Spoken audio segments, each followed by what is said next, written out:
Yo, what is happening? And my program has finally got an update because I'm moving on to my strength block. Now, usually I would have moved on to the strength block in November, but this year I have actually pushed it off to December because next year the whole year is going to be a strength block. It's going to be about getting my powerlifting total to the highest I've ever had it on my time on the planet. This is today. I've got 10 sets of 8 plus single leg calf raise, probably should use body weight, and then a superset with medium belt raise and pause push up. So that forms the upper body work for this push session. And then we've got 5 times 5 low bar squat, then a single on the deadlift, followed by 6 to 8 on remaining deadlift, which is like a back off, and getting some hypertrophy work, getting some pattern work, okay, nailing the hip hinge portion of the deadlift, and then 3 sets of 10, that's going to be the worst part, 2-second pause at the bottom, lubricating split squat. So that is going to be horrid. Now, yeah, every day of my training program looks the same, kind of horrible. So you got Monday is the push day, then Tuesday, tomorrow will be pull, Wednesday is back to push, yes, I believe, and then Thursday out for a wee 5k, so the casual one, and then Friday is full body at the gym. So the camera flipped right back up on those. Yeah, so it's going to be pretty interesting. I'm hoping that it's going to be PB season for the next 4 weeks. I've got slightly more assistance work than I would usually have because I don't think that I'm going to hit any PBs at the end of the year. So I'm kind of keeping a lot of hypertrophy work in and just continuing to build my base. Usually when it starts into the new year, I would do like a cut or a mini cut. Depending on how things are, I might still do like kind of 3-4 weeks in January to just lose some fluff. But yeah, I won't be cutting as much next year. I'll be focusing on just trying to hit personal bests every single month where I can. So, without further ado, let's get to work. Oh, another thing, 2 seconds. So hopefully you notice there has been a bit of a paint job. And the item that I'm about to talk about has just clicked on, which is the boiler. So I took a lighter week of work last week and decided that we would kind of turn this into more of a gym and less of a dumping ground. It's kind of still a lot of a dumping ground, but there's been paint work done. 2 coats of orange. I need a third. I'm going to have to do a third. But that's not going to happen right now because my boiler is on its way out. It's fucked. I was going to box it in, make it into storage space, but now I'm going to have to wait until I get a new boiler in, then I can box it in, and then I can get the flooring, get the platform done, make this place look spicy, right, and make it a kind of welcoming environment to train. Right now it's pretty cold, and it looks a little bit shitty. It probably looks alright from like here up, you know, orange paint, everything looks alright. Once you see the floor, you'll see the carpet that I saved that we moved in. There's still cuts of that everywhere because it's nice on the feet. The cold concrete is very unforgiving. But it's just to show you that I do train my calves at the start of pretty much all my sessions because my calves are not a strong point. So I'm going to just show one clip of calves and you can just believe that I've done 10 sets of 8. Because I think there's nothing more fucking boring than watching someone train calves. Like, training calves is boring enough. Never mind having to watch someone on YouTube in your spare time train them. So, let's do it.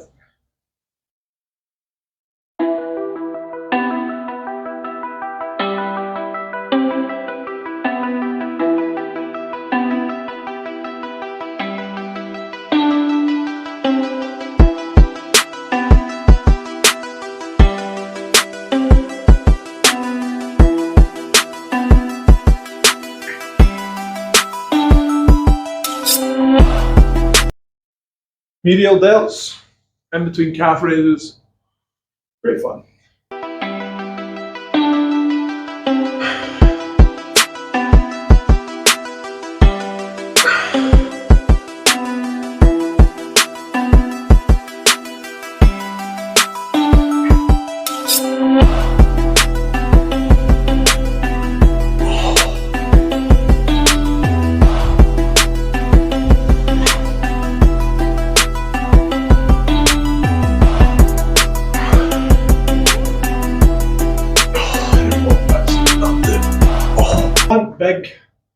bolder shoulders, don't take any advice from me. But if you're going to take advice from me, then go lighter on your isolation shoulder work.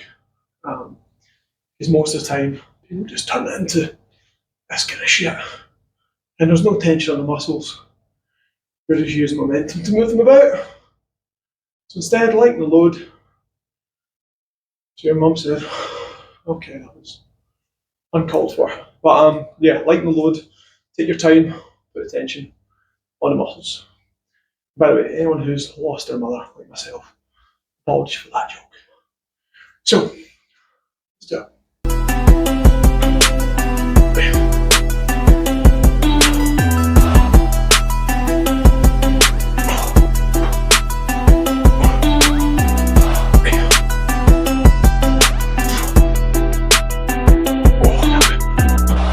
Also, kettlebells over dumbbells for medial delts.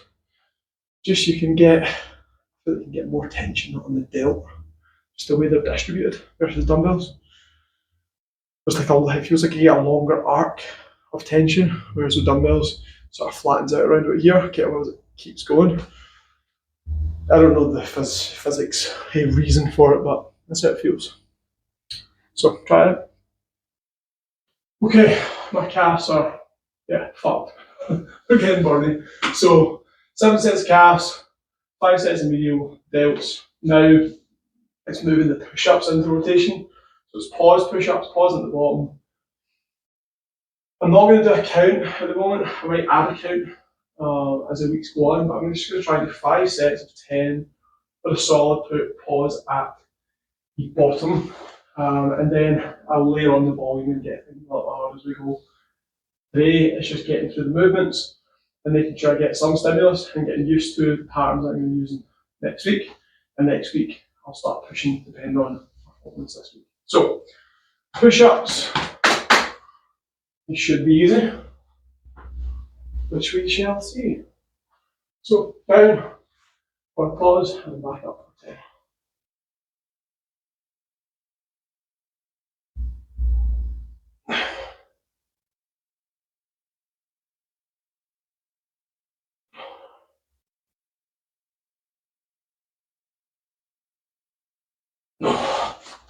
That's easy.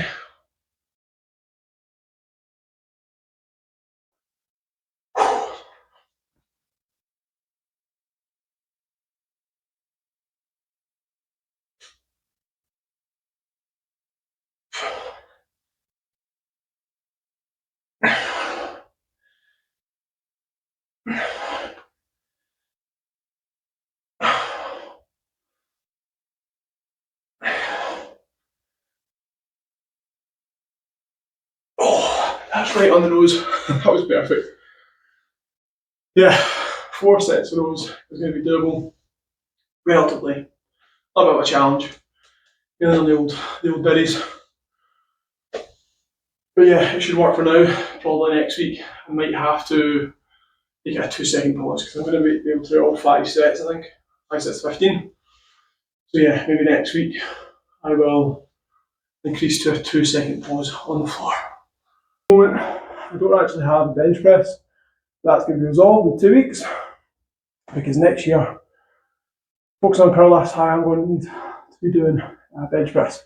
But push-ups and dips, like if you've got a home gym setup, the bench does take a little bit of room up.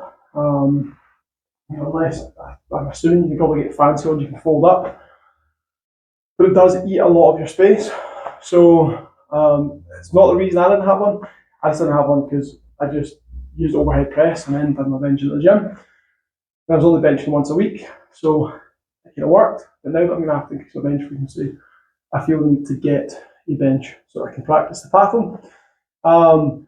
But certainly, like if you're not, I think if you can get to the gym and bench once a week, push-ups and dips, from my experience so far, over the past probably since COVID, so 3 years, has been, does it slow down your bench strength gains if you're only benching once per week and using accessory lifts such as overhead press, dips or push-ups?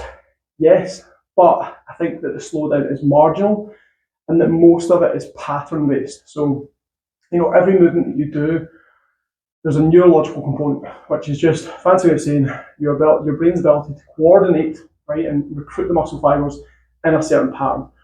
So if you practice bench press, if you can tolerate it every single day, that's the quickest way that you're going to get stronger at benching, as long as you recover, which is going to be difficult if you bench every single day. But I'm just trying to make a point here, right? If you practice a pattern every day, that will get the pattern side of that to improve it as fast as rate. When it comes to muscle growth, it's different because you have to let the muscles recover, and you're trying to stimulate hypertrophy, which breaks down the muscles.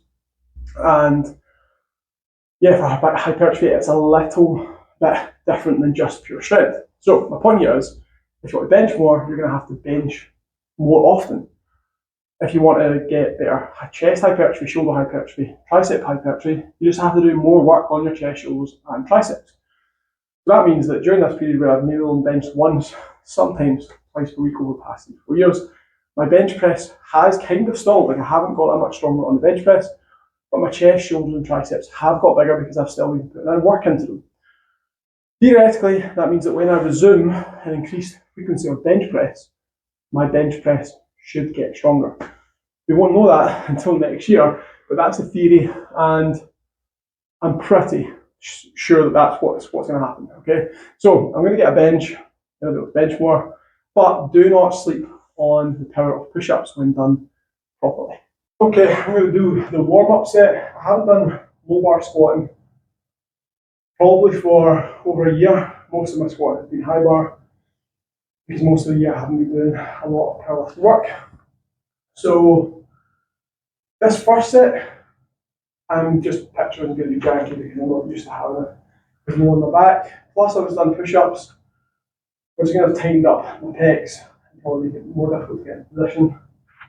I was going to say in future maybe I'd just push the push-ups to the end of the session, but I like doing all the leg work at the start and then doing the legs next, because thrashing your legs with heavy weights and then going and doing other stuff, like, you're so mentally checked out after training legs, but the quality of the other stuff suffers so much, versus if you do some light stuff prior to going to legs. Like, I'm not saying like if you're doing a full body session and you're doing like big heavy compound push and back work and then going into your legs, you will notice that's going to have an impact on your leg workout. Right, wherever you put the front is going to be a priority. Caveat is, if it's little, small, itty bitty stuff, then generally it's not going to have a huge impact on your performance on the bigger stuff, as long as you don't do too much. So this is probably near the limit. 10 sets of calves, 5 sets of delts, 5 sets of push-ups, sort of superset together. It's got my heart rate up, it's got me warmed up. It's definitely took a little chip out of my mind, like mentally my energy's a little bit drained, but I still feel fresh enough. I'm able to tackle the leg work. So, low bar.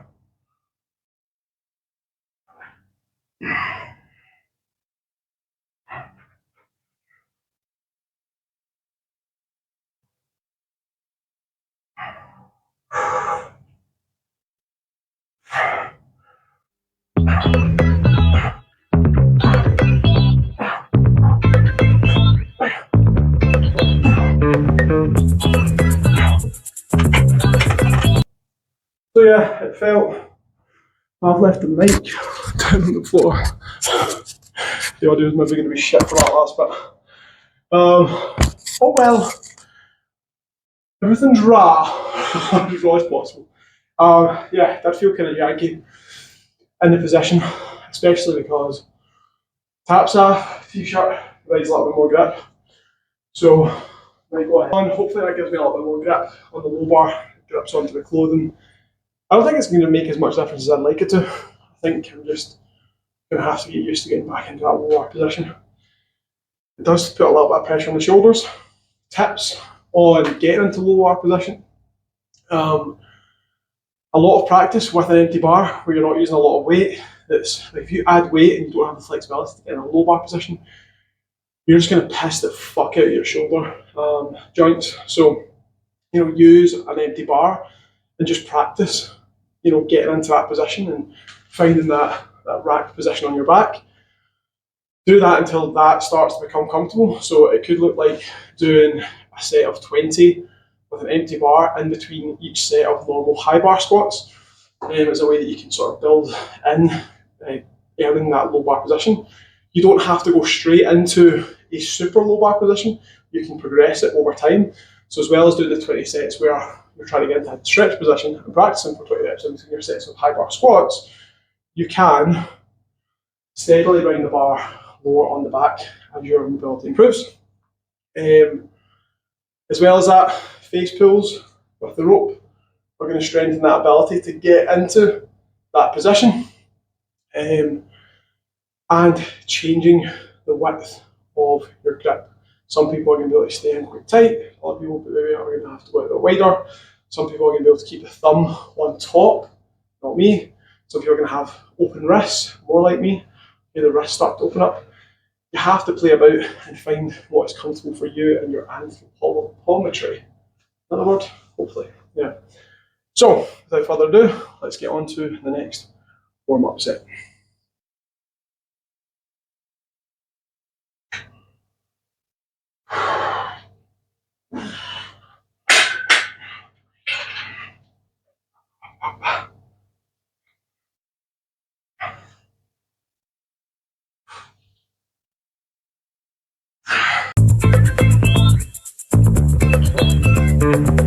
I wanna have like a steak with a bit, but I wanna break the macho cliche. I don't wanna spend the night by the wall, even if I know this will be my fault. So I go till my fate, try some moves, not that great.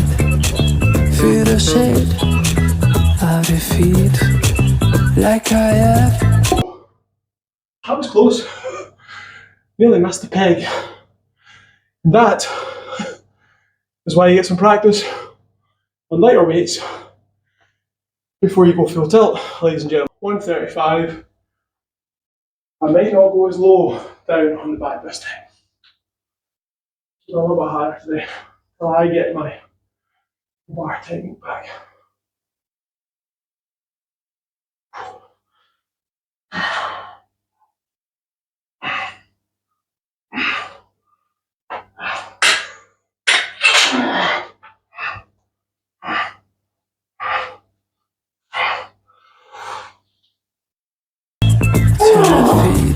And I am frozen on the dance floor. Yeah, I am frozen on the dance floor. Yeah, I am frozen on the dance floor. Yes, I am frozen. Woo! Oh yeah, I felt heavy. It's taking 4 and not 5. I might just do 5 sets of 4 instead of 5 sets of 5 today. Because that fucked my wrists up. And it fucked my back up. Ooh. You like high bar better these days. Just goes to show what you practice is what your body will begin to love. My body will begin to love low bar again. It's going to be painful for a little bit. Okay, set 2. I've moved the squat racks slightly further apart. I think I'm so used to just using it for high bar and overhead press that I can have them quite close. Then I'm going back to low. I can need that wider grip to get comfortable in theory. Set number 2.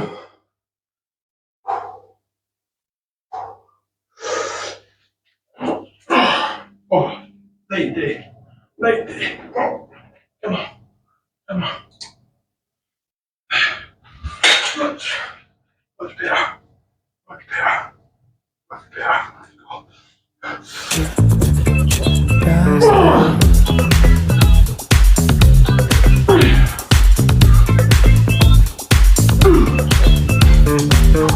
Let's go. Somebody threw me a line. I'm feeling like it's big. Yeah. Grip felt much better. Felt nice on the shoulders, nice on the wrists. Still felt like shit to squat, but we can work on that. Final set. 135. I've done 4 sets of 4. They have been horrid. I reckon I'd probably have done better high bar. We'll stick with it. Cha. Set 5. I'll go for 4. I think there's 5. I'll go and get it. I'll go and collect.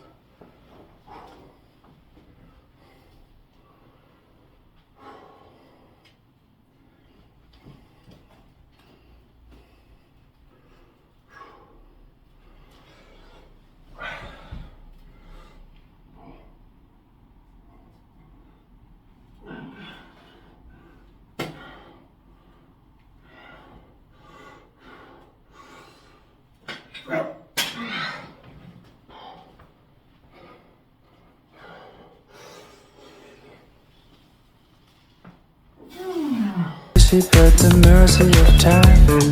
This is an emergency, an instance of pro. I'm turning all sudden in a pillar of soul. Do I go to my fate? Try some moves, like it's great. Feel the shade of your feet, like I have.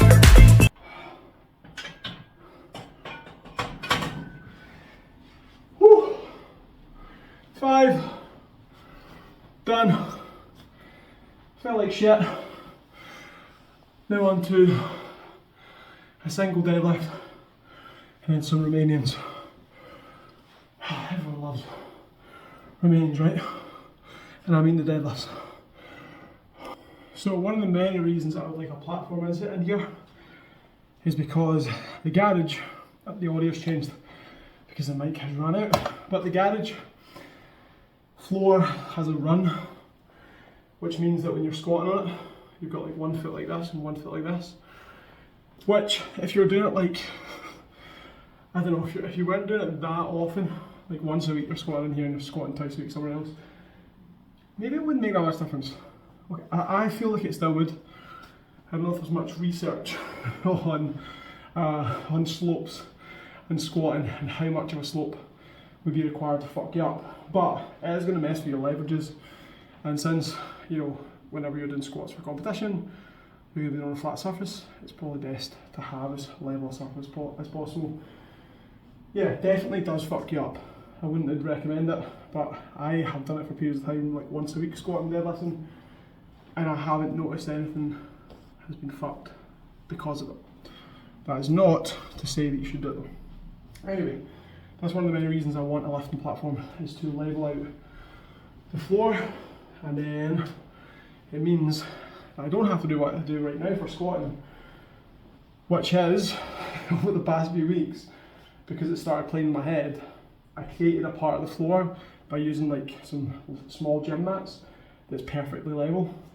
By using, leveling the floor out, and then using the spirit level, and setting it where my heels sit on the squat. And then drawing a dot on the carpet that I've got down there for where my heels need to be on the level spot. So yeah, I mean it definitely concerns me, so that's why this shit's been done. But lifting platform will remove the jankiness that I'm dealing with. We're on to remaining deadlifts. With deadlifts, I will be working up to a single from the floor. I do have to deal with the fact that one side will start slightly higher than the other, and I haven't measured that out and sorted that out, so it's just kind of like, oh well. And then remaining deadlifts, because I'm going to the same spot, as long as I find a level spot for my feet, fine, and then I can just remaining deadlift to the same height on mid shin. Doesn't mess with it. But if you're out there and you train in a garage, maybe you haven't thought of it. Maybe you haven't thought about the fact that your floor might be uneven. Even if you're lifting your house, your floor could be slightly uneven. Probably not as bad as a garage, but something to think about. In fact, it then makes me wonder how many gym floors are perfect. I assume that the majority of them are near perfect, because yeah, I think if there's a noticeable slant, you would see it. But yeah, maybe I'll start taking my level around gyms, assessing their floors. Anyway, I'm getting totally sidetracked. On to remaining deadlifts. 3 simple cues to follow for a good deadlift. Starting out, Try and keep the back somewhat neutral, somewhat flat. Don't be that person who, you know, needs to be like a robot and keep your back perfect the whole way through the range of motion. There is going to be a small degree of movement, and especially when you're challenging yourself, you're going to notice some flex, maybe especially in the upper spine. If it's the last few reps, don't worry about it too much. Secondly, load up the posterior chain. So make sure that the prime mover is the hamstrings and the glutes. So we're here, instead of drifting here from the lower back, we're pushing the hips back, slightly bending the knees, driving through the hips. We're doing the work. It's the booty, hamstrings, okay? And then the lower back is basically just staying isometrically contracted and stable throughout the lift. But the hips are moving the load, all right? So, load up the posterior chain so you can get a power thrust, okay, to do your deadlift. That was an aggressive demonstration. And as well as that, try to keep your chest up tall. Okay, so chest up tall, load through the hamstrings and the glutes. All right, get into that position, and then drive up and through. Now, when you're first down to deadlift, my advice is to use a very light weight. You can use a wall, and you can sort of use a camera to actually see your posterior chain, see that it's actually getting loaded. And you're just going to take that light weight and come down to the knee, and just learn this movement here. Drive here.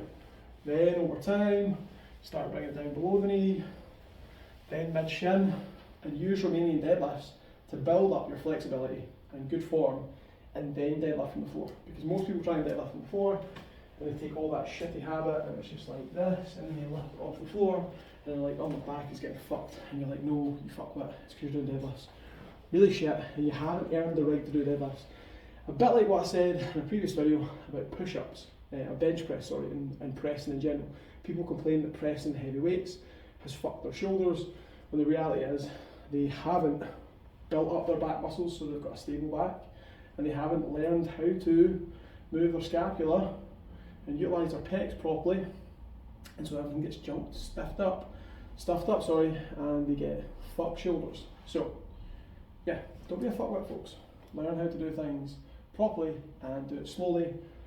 And to add to all this, I was a fuckwit, so I know what I'm talking about. I fucked my shoulders because I didn't take the time to strengthen my back and learn how to move and recruit the pecs, and just was doing bench press with my shoulders, and they got fucked. And I also have injured my back numerous times on deadlift. Not usually because my form's been shit for long enough in deadlifts.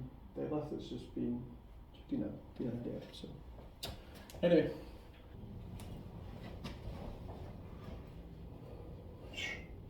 So I'll talk you through this set. I ain't talking through the next ones because I'm probably going to start getting heavy. But here, what I'm thinking is hips back first, hips back, and then break at my knees, keeping the chest up, keeping the diddies to the ceiling. And then I am going to come down to the bar, driving those hips back, keeping the chest up, leaning forward, get my position on the bar. And everyone's different when it comes to deadlift. Some people like to take the slack, like to tighten their legs first, so they get legs sprung in and then tighten their back. I personally prefer to tighten up my lats, get my back tight as fuck, and then get my legs in and drive. So I'm here, lats tight, legs in and drive. Oh, that was juicy on the little grip. Whew, I'm going to have to go hook next. 185 for a single. I'm not going to be able to double overhand. The last one was 155. And I managed to just keep hold of it double overhand because of the pressure of the camera. And now I'm going to switch to hook. So thumbs under, 185. This should be easy. Should be. It will be.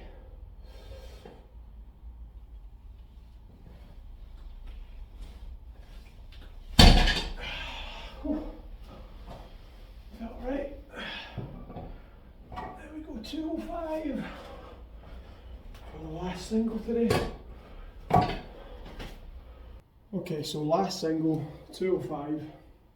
Another just little interjection of knowledge on deadlifts. Everyone's form on every lift is going to look slightly different depending on their segment lengths, just the length of parts of their body. Okay, so you've got your torso, you've got your humerus, you've got the ulna, you got the femur. I feel like I'm doing like some fucking anthropometry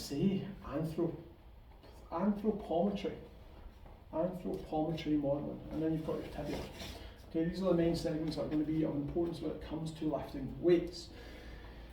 The shorter the segment, the more of an advantage it's going to be when you are doing a lift. Alright, so shorter femurs are going to allow you to be stronger. Why? Because you have a shorter range of motion. So the shorter the femur, the less range of motion in your squat. If you're like me, a giraffe, okay, with big long arms, big long legs, there is a very, very large distance that needs to be covered for squatting, okay, and then for benching, there's a very large distance that needs to be covered for benching.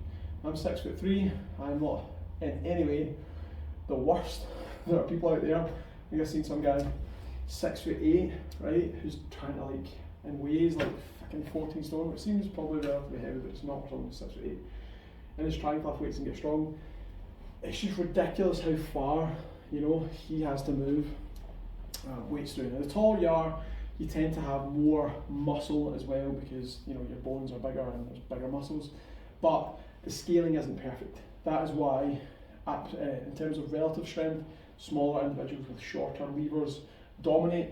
In terms of absolute strength, it's usually the people who are the biggest, but also in combination, might I say, have the best advantages for the lift that they're going to be absolutely strongest on. So whilst you might get dudes that are 6'8", world's strongest man, for example, who squats the biggest weight, if you compare his 6'8", okay, he might have relatively short femurs, right, compared to the 6'8" basketball player who's all legs and arms, right?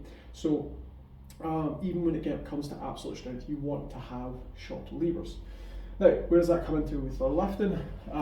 It's going to affect how you lift weights. So for me, for a deadlift, I've got quite a short torso in relation to the rest of my height, and I've got long legs. And what that means is, for me to get into my deadlift position, I kind of have to hinge a lot, okay, to get that bar.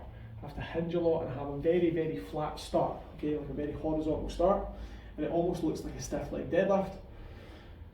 I can't get this pretty position here, right? If I had arms that were maybe, you know, this a little bit longer, yeah, I could, but unfortunately I do have long arms, but they came with long legs. Now, the advantage of that short torso, it actually makes doing spine stabilization, okay, so core exercises and lower back exercises are a little bit easier for me relative to my height. Okay, important to be relative to your height.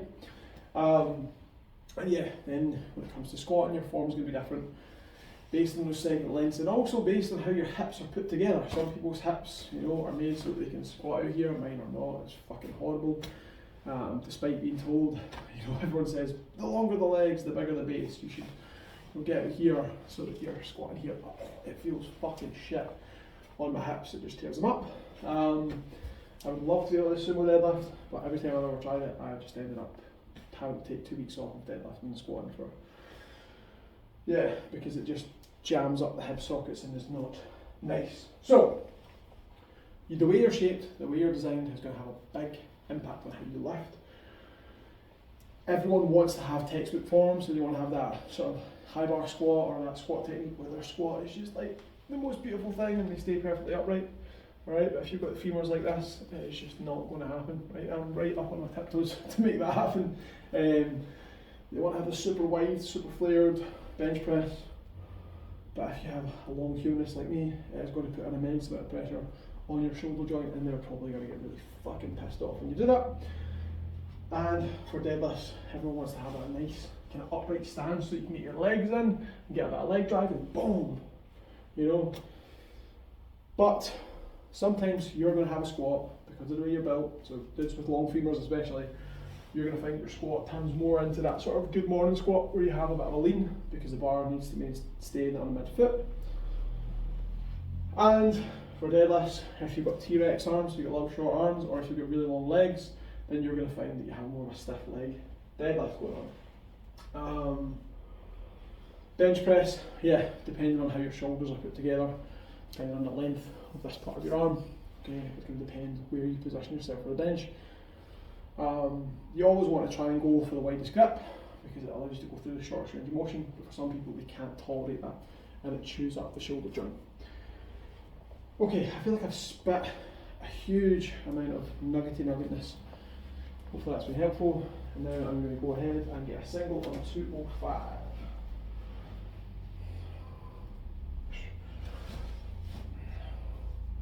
That again should be pretty easy.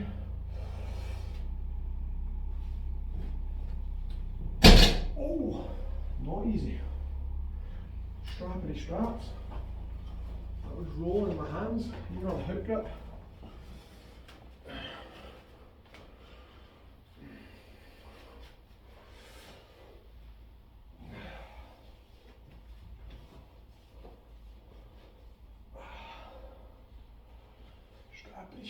Strappity strap.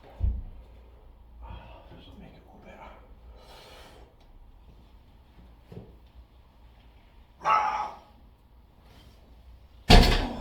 Whew. That was actually much more difficult than it should have been. Whew. Got a long way to go. Been hitting powerlifting PBs. On to.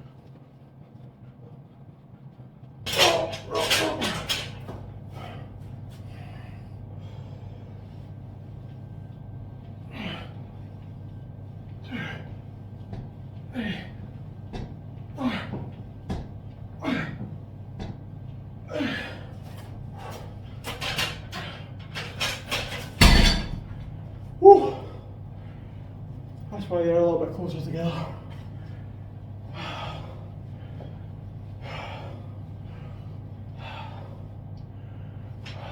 Fuck yous.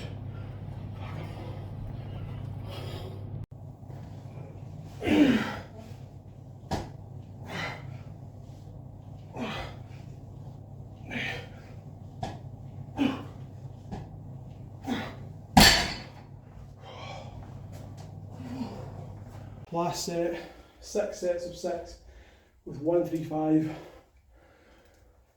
Oh, I feel like I've been pure negative this session, but it's been fucking rough. Changing program, like changing phase, is always usually tough. I'm finding this especially tough because I'm doing more compound lifts from this garage, which I've never done before, and the unlevel floor. Doing my fucking tits in. Secondly, I have definitely lost posterior strength, so glutes, hamstrings, lower back have lost a bit of strength, a little bit of mass maybe as well off the ass, because my low bar squat and my deadlift feel like shit.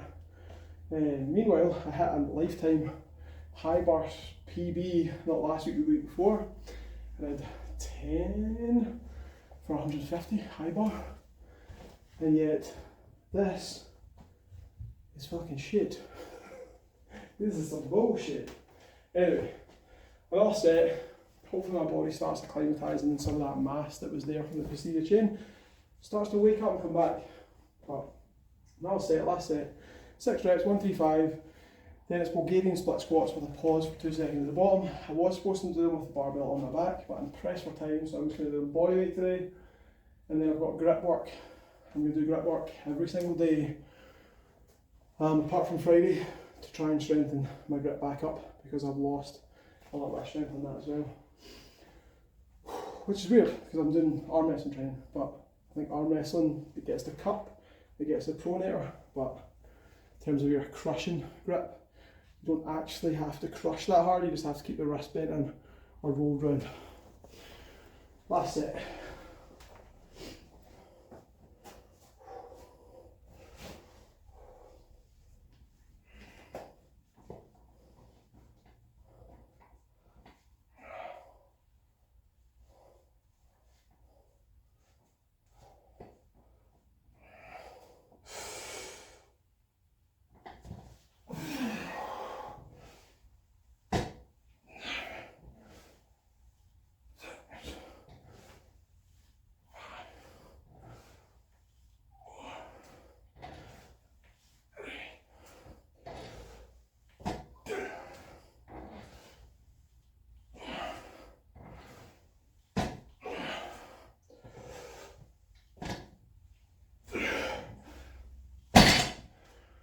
I just wanted to stop you a little bit, and let this get 10.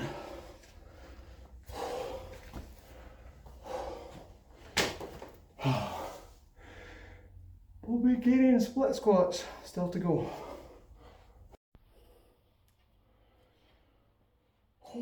Bulgarian split squats. What's worse, burpees or Bulgarian split squats? There's a question. Okay.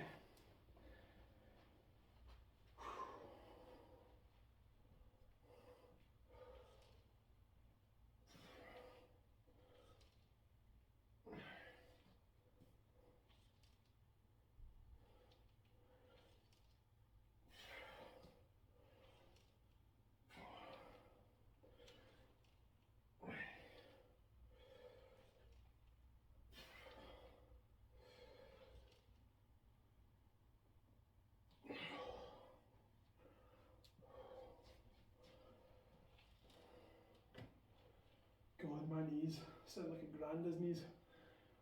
Rice Krispies going on, or I'm told it's nothing to be concerned about. So that is the way that I'm taking it. The research that I've done has said that crepitus of the knees, don't worry as long as there's no pain. Which there isn't any pain. Green light, keep squatting.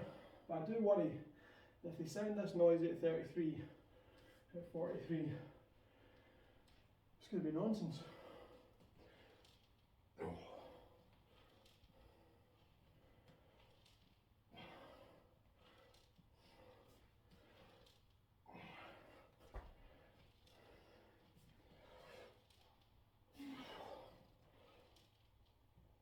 Oh, that'll do.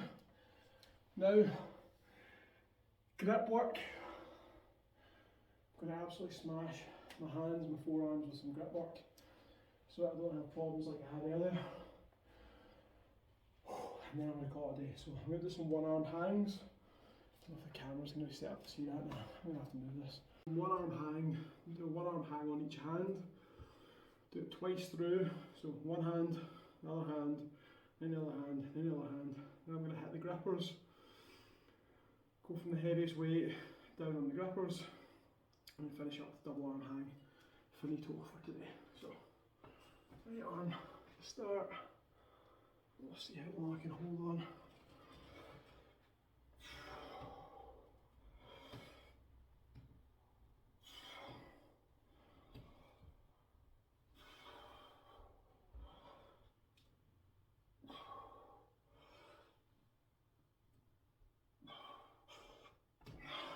Don't know how long that was, but I'm going to try and even it out.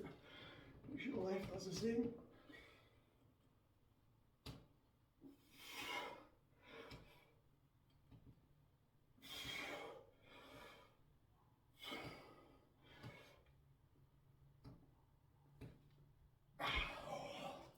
So again, so we'll go captains of crush, number 2, then 1.5, then 1, and then just a kind of 150 pound, I think this is, heavy grip. So let's go. 2 first, put these in the old pocket, and we'll get this one first, so we can get 1 rep on the 2.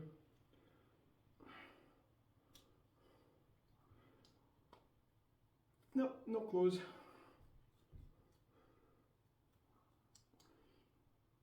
Nope, no close on the 2. 1.5, 1.5, 1.5. Okay, let's go for a close here. Oh, nearly. Can usually close that. Same on the left, nearly, but not happening. So come off that. Captain crush 1. Come on, get a close. Oh yeah, you can hear the click.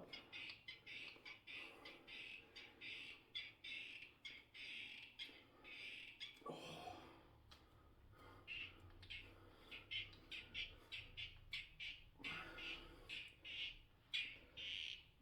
Oh, 10 of those. I'll take this 150 for a ride.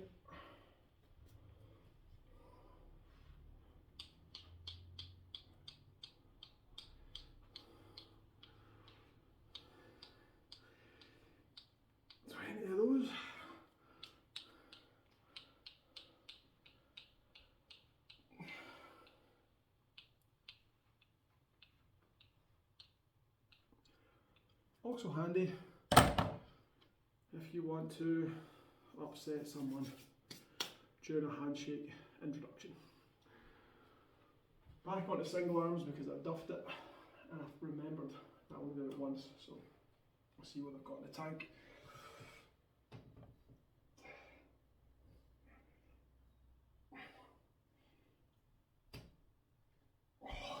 Yeah, starting to run out of juice now.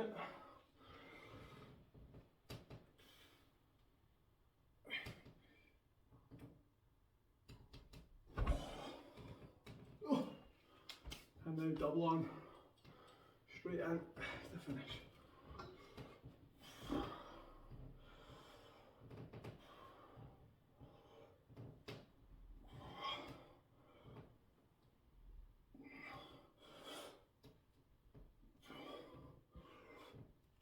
Might as well get some ab work in while I'm hanging. Okay, that's enough of that shit.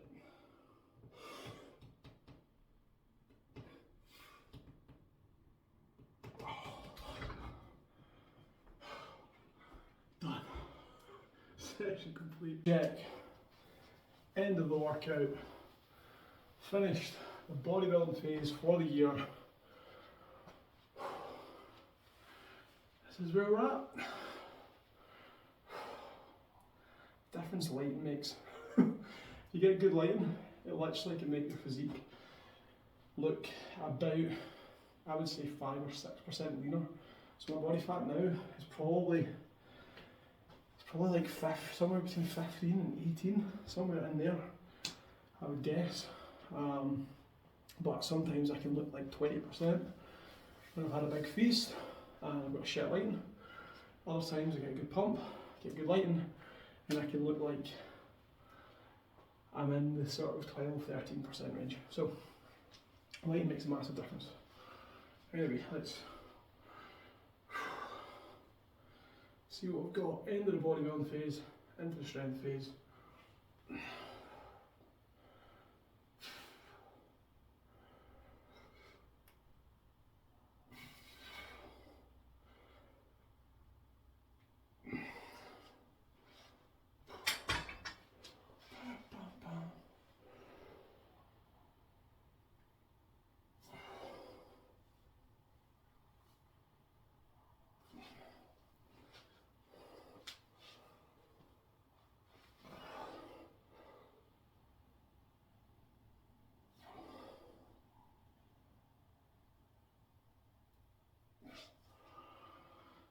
Back, big shack attack.